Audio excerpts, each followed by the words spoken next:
Welcome to our 29th episode of Jeunesse Longevity TV and the 6th episode of Healthy Lifestyle. My name is William Amzalag and I am Generation Young.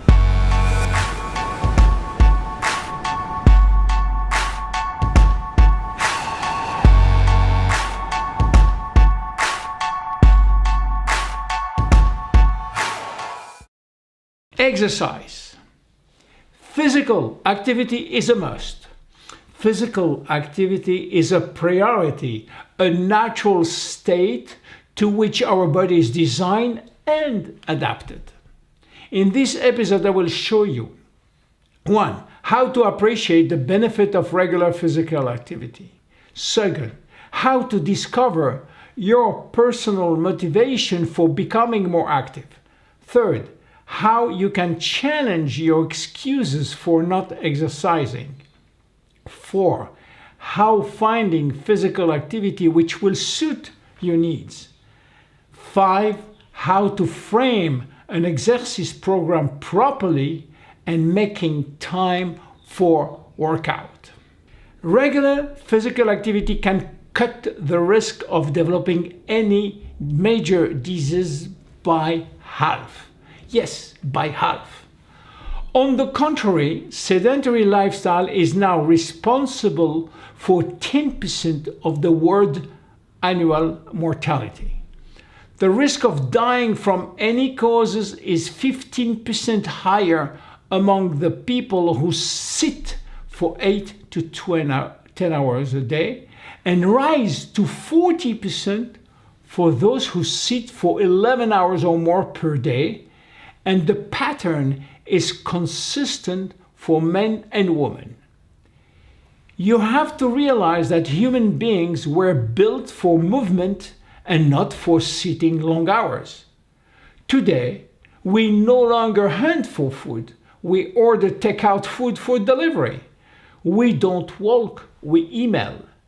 We can order what we want through internet and be delivered at home. Technological advances have replaced old-fashioned muscle power, and regular and natural physical activity is today hard to get. More and more schools are cutting back on physical education programs rather than expanding them. This is happening despite the fact that there is solid evidence that good physical programs can enhance academic performances. This has given rise to what we call a sedentary lifestyle, which is defined as spending less than 10% of your daily caloric intake in exercise. Fortunately, the solution is fairly simple. Move, and move more. So why moving more is healthy? Even modest levels of physical activity can improve your health, and there is no mystery as to why. During physical activity, there is more oxygen in your blood, increased blood flow to your muscle and lungs. Also, exercise releases painkillers such as endorphins, which boost your sense of well-being. With regular exercise, you can control your blood pressure, your cholesterol and blood sugar. It reduces inflammation and can lower significantly your risk of chronic diseases as diabetes, cancer, cardiovascular diseases, and autoimmune diseases. Over time, regular exercise leads to increased stamina, better weight control, boost in mood, enhances immune function. Resistant training protects your bones, improves sexual function in men and women. It helps reduce cravings and withdrawal symptoms while people are quitting smoking, for example. If this is enough to convince you, here is more. Exercise is good for your brain function and your emotional state of mind. It reduces the risk of Alzheimer's while increasing concentration and productivity. It is good for learning, and it eases anxiety and depression. It even reverses aging of the brain by releasing neurotransmitter and growth factor. Bottom line, physical fitness is good for each and every one of us, whatever our size and shape may be. There is no dispute that exercise is good for our bodies and minds, and yet the vast majority of us get too little of it. So, understanding the potential benefit of regular exercise will help to motivate you in considering that regular exercise as something you want to do instead of viewing it as something you should do. Excuses. We are expert when it's come to find excuses for not exercising, but few of those excuses are valid. The first excuse is, of course, I'm too busy. And the second one is the lack of knowledge about how to start a program. The good news is there are skills and strategy that can help people to go around those barriers. With some creative thinking, you should be able to challenge and refute excuses one by one. For instance, some people believe that only continuous exercise will yield health benefit. This is not true.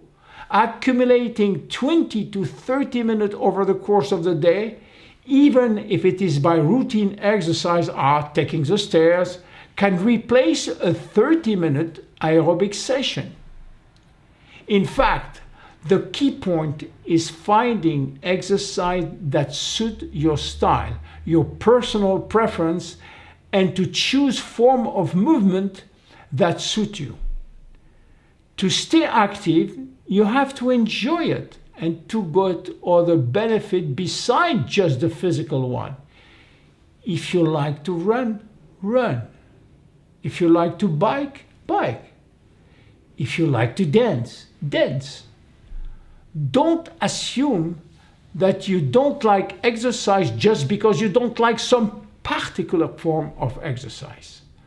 For example, if you like the social element, you will enjoy taking a class or joining a walking club or jogging with a friend.